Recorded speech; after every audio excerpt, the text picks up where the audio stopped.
இன்றைக்கி வந்து ஒரு மோஸ்ட் ரெகுலர் கஸ்டமரோட ப்ளவுஸ் வந்து ஸ்டிச் பண்ண போகிறோம். ஸோ இவங்க வந்து பார்த்திங்கன்னா ஒரு 3 சாரீக்கு 3 டிசைன் வந்து சென்ட் பண்ணியிருந்தாங்க. ஸோ அதே மாதிரி ஸ்டிச் பண்ணி கொடுத்துட்டேன். ஆனால் அதோட பிக்கெல்லாம் என்னால் எடுக்க முடியல. டிசைன்ஸ் எல்லாம் நல்லா செலக்ட் பண்ணி அனுப்புகிறாங்க. ஸோ நல்லா இருந்துச்சு. ஆனால் இந்த ப்ளவுஸ்க்கெல்லாம் நான் ஸ்டிச் பண்ணது என்னால் பிக் எடுக்க முடியல. நெக்ஸ்ட் வந்து பார்த்திங்கன்னா பாப்பா வந்து ஹாஸ்பிட்டல் போகணும் வரியா அப்படின்னு கேட்டுட்டு இருந்தா. ஸோ போகலாம் இரு அப்படின்னு வந்து ஸ்டிச் பண்ணிவிட்டு ஒரு ப்ளவுஸ் ஸ்டிச் பண்ணிவிட்டு அடுத்தது வந்து ஹாஸ்பிட்டல் கிளம்பிட்டேன். ஸோ இப்போ வந்து ரீசெண்டாக அம்மாவுக்கு வந்து ஷர்ட்டு பேண்ட்டெல்லாம் ஸ்டிச் பண்ண தெரியும். ஆனால் அவ்வளோவா அதில் வந்து இன்ட்ரெஸ்ட் காட்டுறது கிடையாது. ப்ளவுஸ் ஸ்டிச் பண்ணுறதுக்கே கரெக்டாக டைம் சரியாக போகும்னு இருந்தோம். ஸோ ப்ளவுஸ் கொடுத்தவங்க பார்த்தீங்கன்னா ஷர்ட் வந்து இருக்குது என்னோட ஹஸ்பண்ட் அப்படின்னு வந்து 3 ஷர்ட் எடுத்துகிட்டு வந்து கொடுத்தாங்க.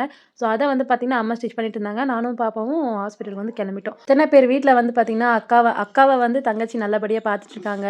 அதாவது வந்து பார்த்தீங்கன்னா பிரசவ நேரத்தில் குழந்தை பிறக்கிறதுக்கு முன்னாடி பிறந்ததுக்கு அப்புறமாவும் சரி தங்கச்சிங்க தான் அம்மா மாதிரி வந்து பார்த்துப்பாங்க.